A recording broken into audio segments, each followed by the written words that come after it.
Hello, everyone. Welcome to Art Bytes with the Marianna Kistler Beach Museum of Art.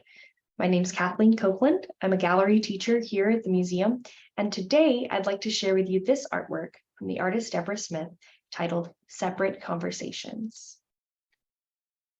Debra Smith was born in Kansas City in 1971 and was raised in Hannibal, Missouri. As a third-generation weaver, Smith says that art was in her blood. She grew up with ceramic raku firing pits in the backyard and had many other creative experiences as a girl. She also credits her grandmother, who quilted and painted, as an inspiration for herself. She first seriously pursued her interest in textiles when she studied at the Italian Academy of Fashion and Design in Florence, Italy, in 1992. She went on to receive her Bachelor of Fine Arts in 1993 from the Kansas City Art Institute, where she majored in fiber. Later, in 2002, Smith received an associate degree in applied science from the Fashion Institute of Technology in New York. After living in Brooklyn, New York for nearly a decade, Smith returned to Kansas City in 2004, where she continues to live and work today. Debra's work is created using vintage silk fabrics. Smith first began experimenting with silk while she was a student at the Kansas City Art Institute.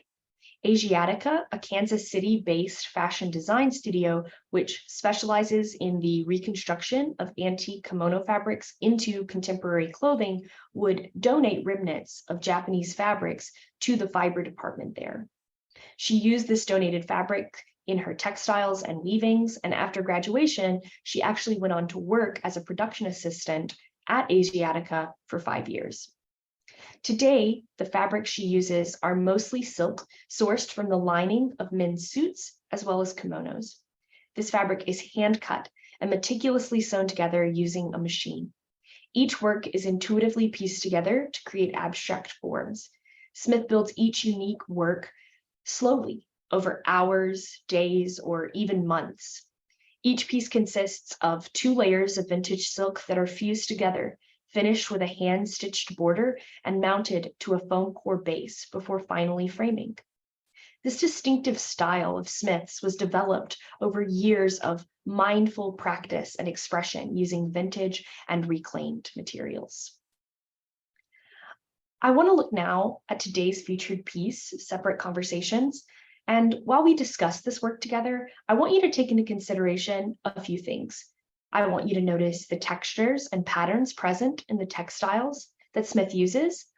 I also want you to notice the forms that she creates with her compositions. What feelings arise for you when viewing this work, and what specifically do you see that makes you feel that way?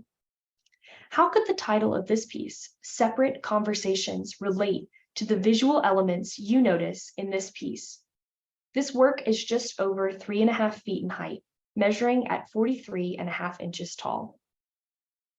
Debra says she intentionally creates pieces on a larger scale, like this one, to capture viewers' attention and assert herself by displaying textiles in a manner beyond their expected context. This piece includes 2 distinctive sections: the upper section, which is created with light cream and white solid fabrics, disrupted by a pattern of thin veins of red fabric. The second lower portion is created with larger blocks of darker striped, blue, yellow, and red fabric that weighs the piece down visually and provides a distinctive contrast to the section above. The human element, introduced by Smith's choice to use fabrics derived from garments, I believe, breathes a life into her abstract design.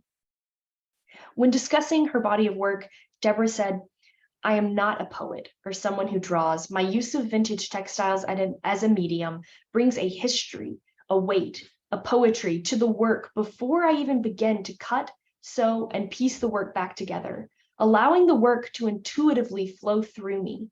I'm breaking all stereotypes associated with textiles, from the ideas of craft to that of women's work.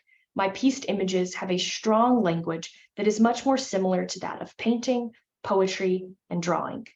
I hope you enjoyed our examination of Debra Smith and her art today. And as always, thank you for joining us for Art Bytes.